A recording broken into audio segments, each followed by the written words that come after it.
sinmi ìsọkúsọ èmi àti Two-Face ò tí ì padà o, Idibia ló sọ bẹ́ẹ̀.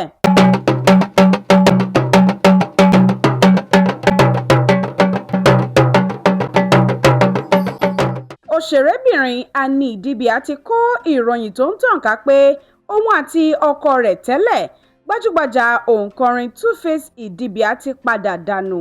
Ó kó ọ̀rọ̀ náà dànù lórí ìtàkùn ìbánidọ́rẹ̀ẹ́ Instagram rẹ̀ níbi tó ti ń tọ́ka pé àwọn fọ́nrán tó ń tọ̀ka náà ti pẹ́.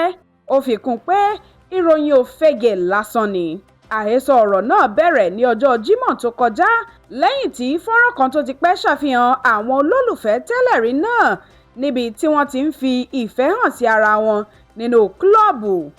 Fọ́nrán náà tó tàn ká ló fà á tí ọ̀pọ̀ fi rò pé àwọn méjèèjì ti padà. Tí ẹ ò bá gbàgbé, Annie àti Two-Face tí wọ́n jẹ́ olólùfẹ́ ọjọ́ pípẹ́ ní ìgbéyàwó wọn túká lẹ́yìn ọmọ méjì nínú oṣù kínní ọdún yìí. Tolúwalékè Ali ló ń jábọ̀ ròyìn fún Ta Fàájì.